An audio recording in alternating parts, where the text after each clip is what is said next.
Standing here is Land LSK Gabome, being the chairperson of the RDDC. I want to let you know that the RDDC is a committee of council. It's one of those committees of council. If you were asked to say, how many committees does council have? People will say HR, I know. Technical service, BEMIC, audit, those are the favorites. But they forget that the RDDC, chaired by the DDC's office, is actually a committee of council. As such, we also make resolutions and recommendations. So, colleagues, before I call upon the lead planner, you realize that we, on 1st of November 2023, His Excellency the President of the Republic of Zimbabwe, Dr. E.D. Mnangagwa, proclaimed a blueprint. Call to action, no compromise to service delivery. He called upon us to look at key aspects. We were tasked to look at revenue collections and distribution improvements. We were also tasked to look at compliance and law policy guidelines. We were also tasked to look at modernization and renewal of local authorities. We were also tasked to look at implementation of minimum service delivery levels. Also performance measures and inspection. Then also development and implementation of master plan. You realize that also we were mandated to create a planning and lands department, of which we have done that.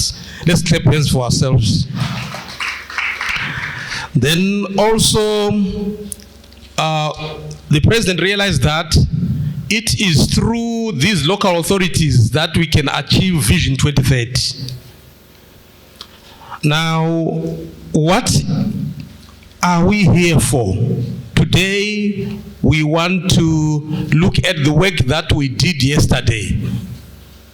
We had a meeting with the RDDC, and also we have the technocrats who were assisting us in the looking of all of this master plan. And we were satisfied that the master plan should be made or brought for presentation to full council. That's why we are here today. You realize that it's very necessary for us to have the master plan, because it serves as a guide for local authorities, stakeholders, and developers, ensuring that land use and designs with the national local development objectives. So we looked at all these things so that if we are having the master plan, it could be very easy for stakeholders to use that, partners to use that, even any other land developer, because you'll be knowing where anything can be put. Then also we should know that the master plan is actually a planning policy document that guides also growth, development in various areas. We can talk and talk. Then in yesterday's meeting, we looked at quite a number of aspects, the whole document. Key among those, the development goals, the objectives, the land use and designs, e.g. the residential, commercial, industrial and agricultural land. Then we looked at even zoning regulations, infrastructure development, e.g. the roads, utilities, public transport. Then environment issues and conservation. That's where Akashinga comes in. then also phasing and prioritization of projects. So we looked at quite a number of those aspects, but today's job is quite easy. The lead planner, I'll give him time so that he will take us through the document. Thank you so much, TTC.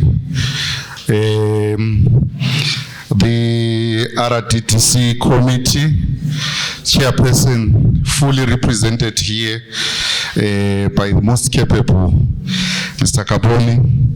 The acting or the CEO in absentia, Mr. Mzamba, fully represented this morning once again, and also our chairperson council, or the council chair, who is also fully represented this morning. Vasimwamis,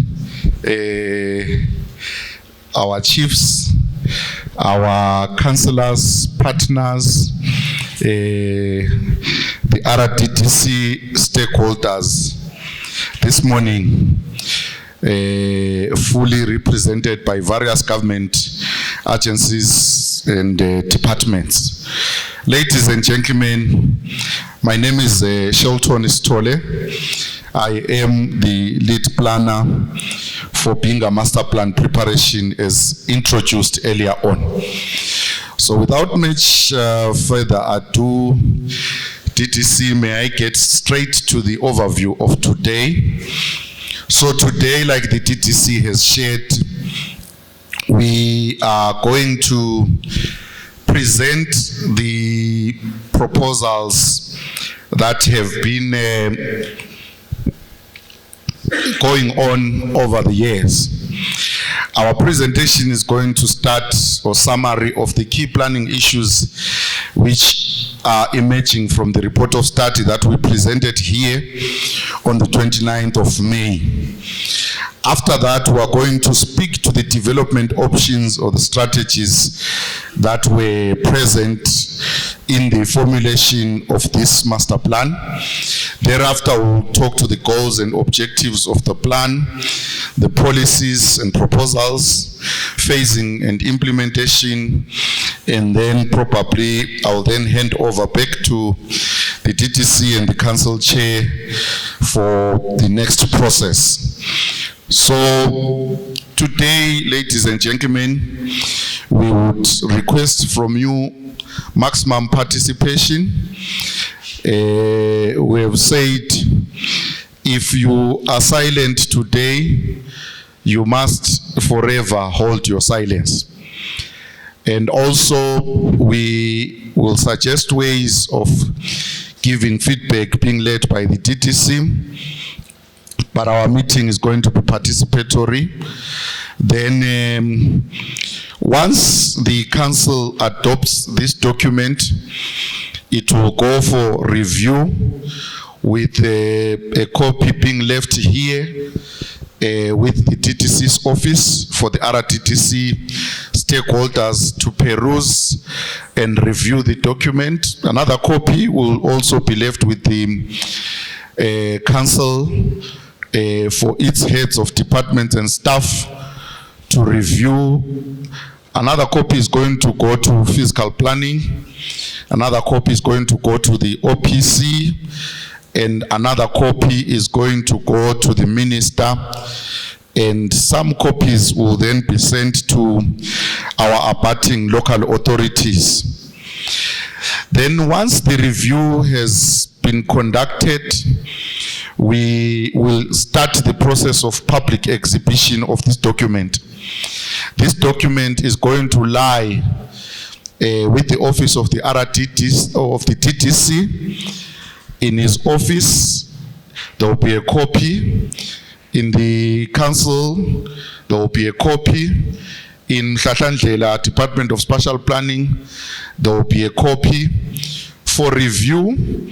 And we're also going to be using our media to also receive comments in terms of this master plan.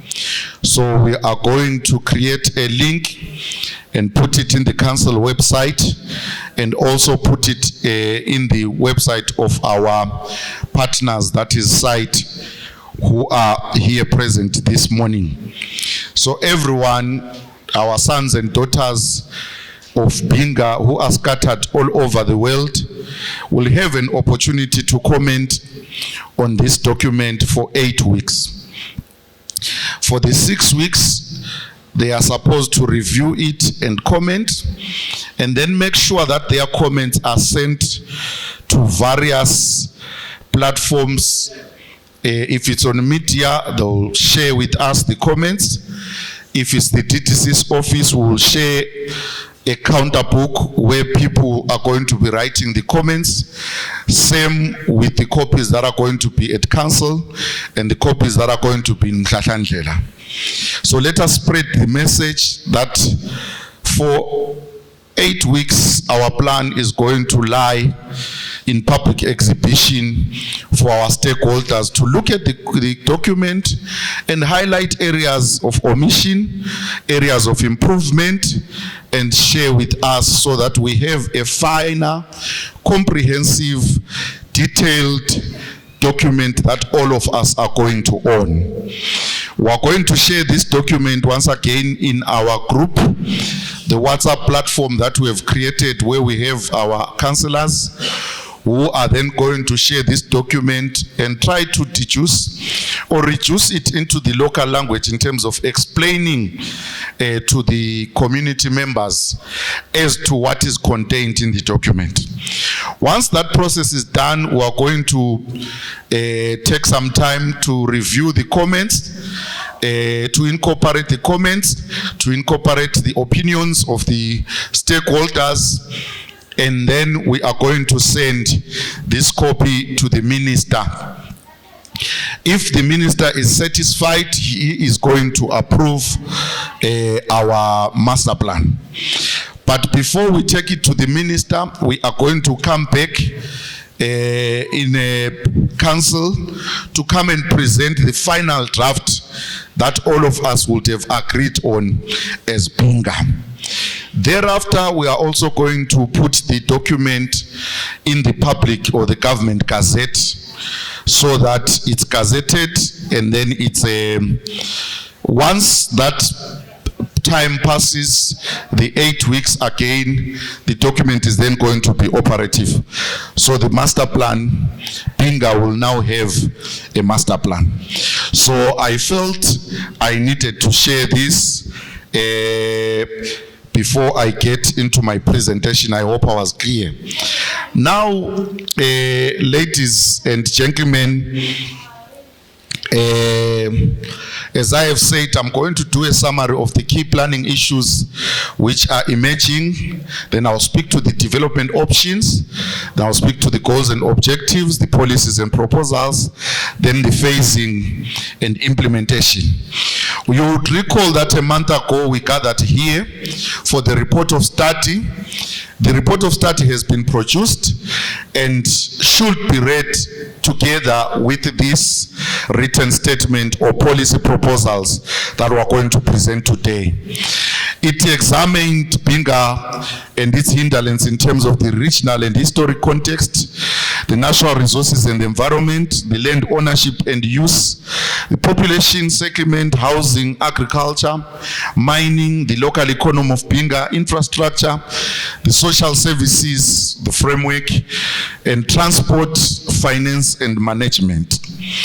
These various issues were considered both in terms of the existing situation and the possible future scenarios, taking into account the current needs, the future needs, and the trends.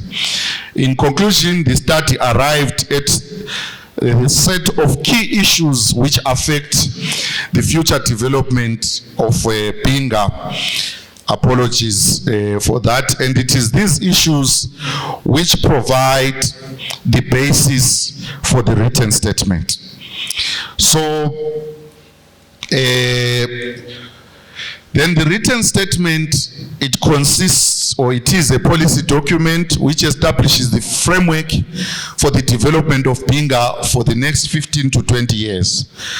It's based on population projections, land needs, and other factors. This written statement identifies key issues and sets out the vision of Binga, as well as a series of goals and objectives and policies. The document consists of a number of justified policies and proposals which are depicted in the land use proposal. The rationale for the preparation of this document, the DTC has spoken about it. His Excellency, Comrade, the President of the Republic, Comrade E.T. Mnangagwa, through his latest policy document, a call to action, no compromise to service delivery in November 2023.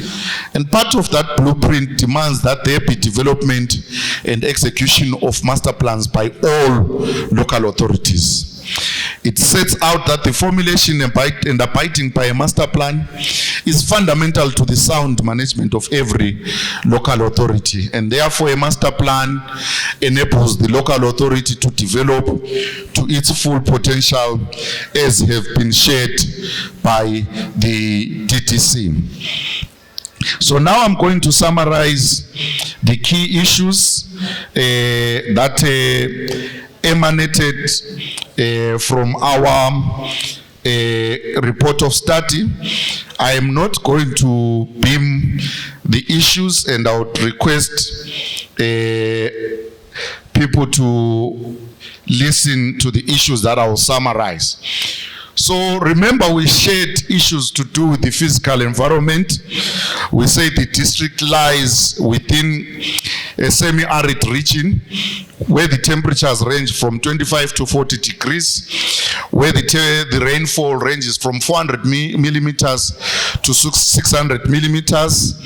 It lies under the agroecological region 3, region 4, and region 5.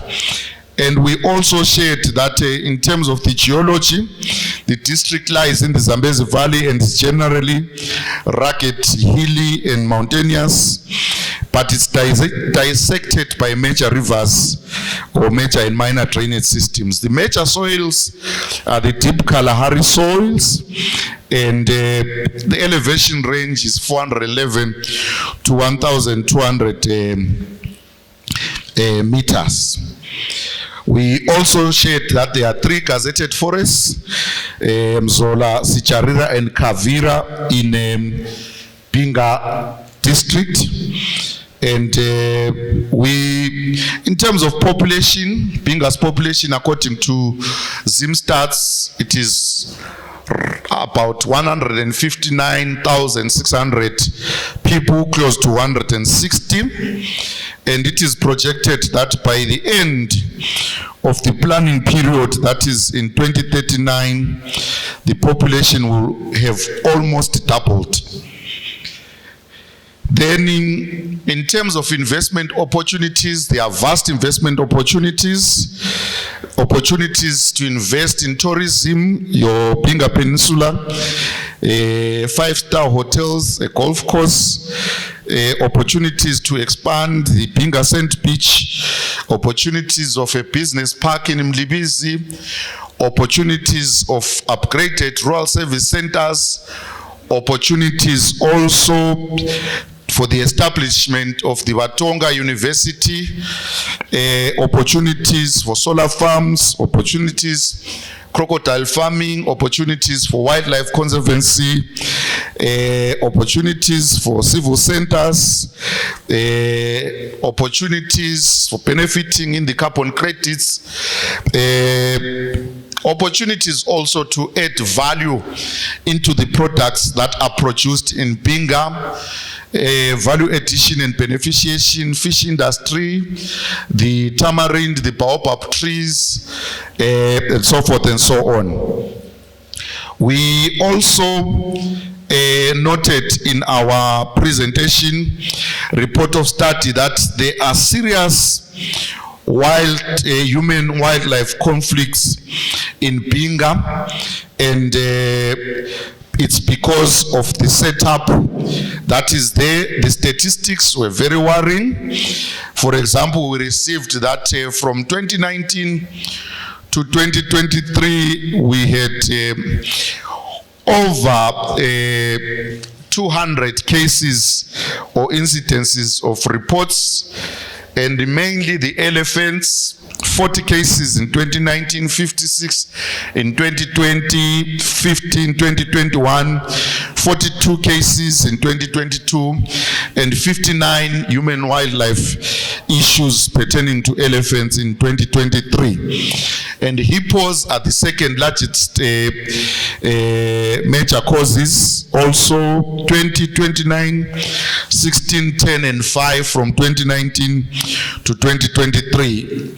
Crocodile cases attacks, 4 in 2019, 7 in 2020, 2 in 2022, 21, 4 in 2022, and 1 in 2023.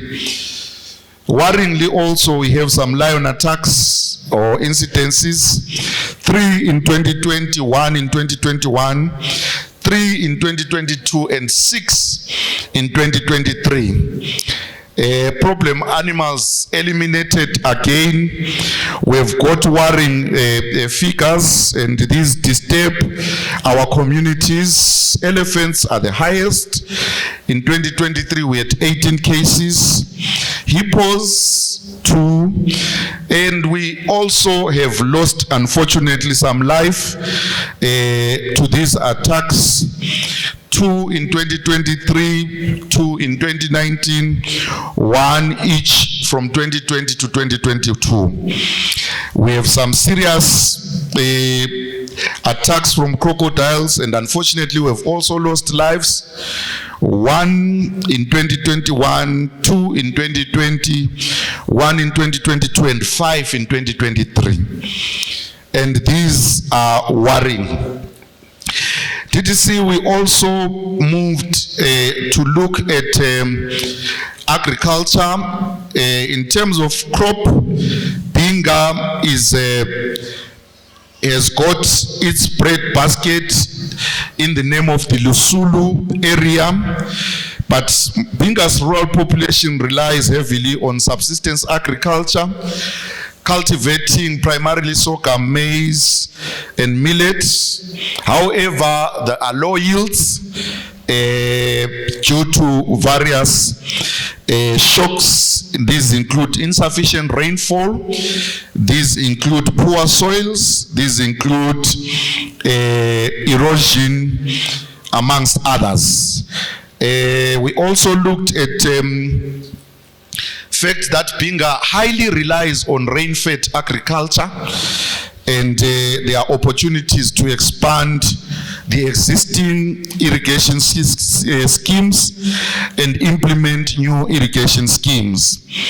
In terms of livestock, there is a shortage of livestock farming, complementing infrastructure like your deep tanks, and these are sparsely distributed, leading to long distances to be traveled by our animals and our farmers.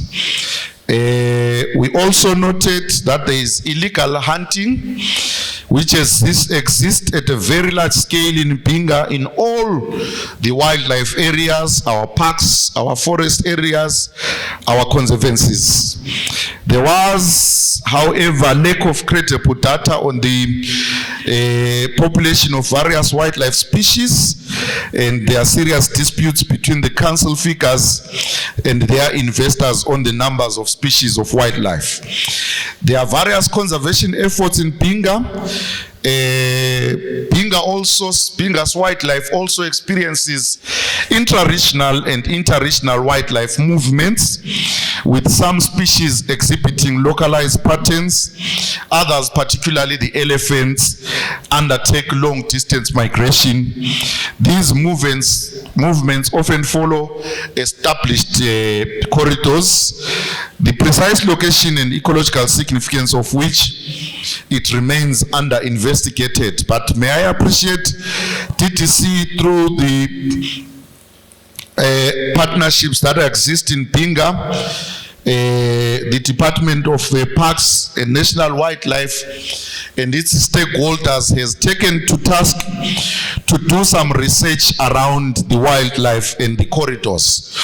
And a workshop was conducted here sometime last week, and it's part of the baseline study of wildlife corridors, and we still need more of such researches.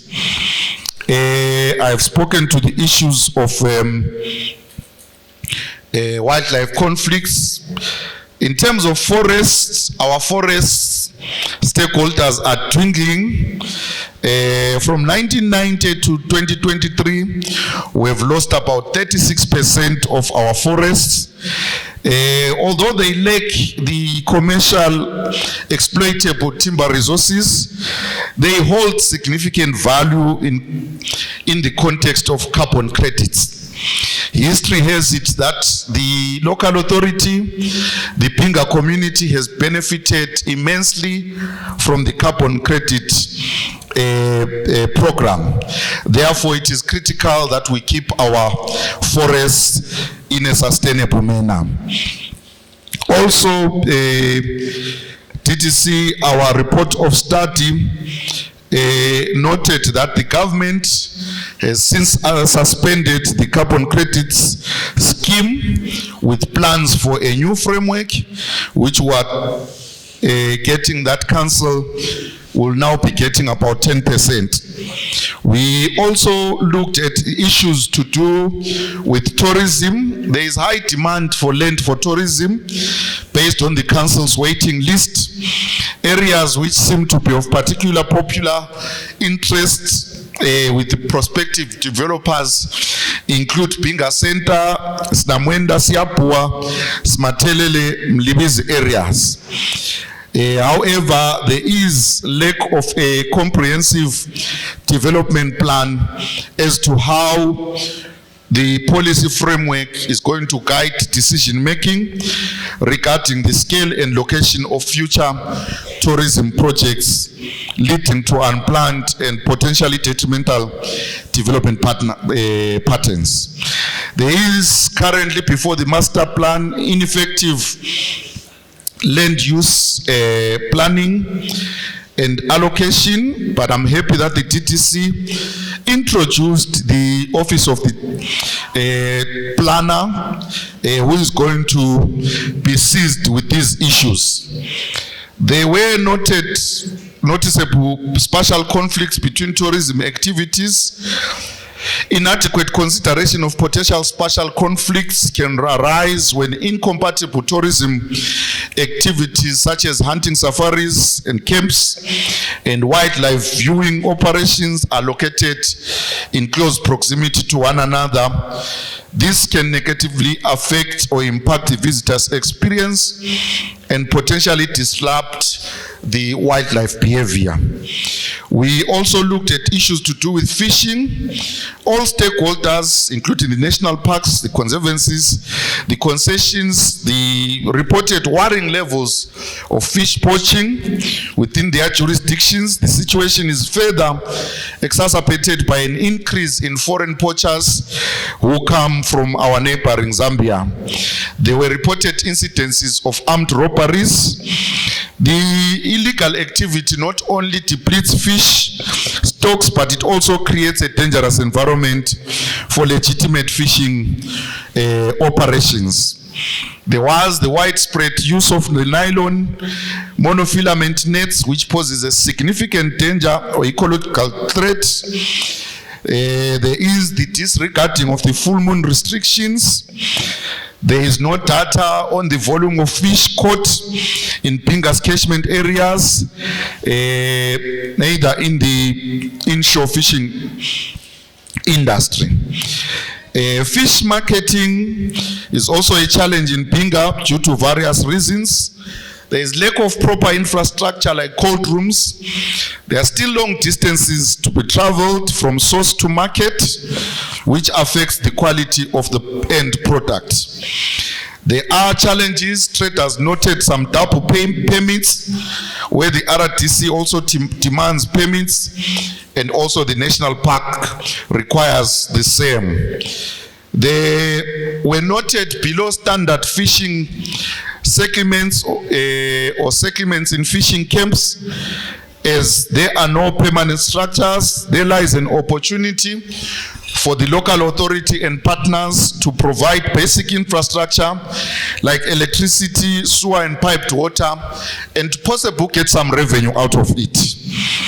The harbors are being affected by climate change as waters have shifted, in most cases the extreme shifting by some kilometers. There is a challenge within the fishing operators of the multi-ownership of payments by one individual. We also looked at finance and administration. In terms of staffing, the local authority, it's at a fair stage with about 70% of staff establishment.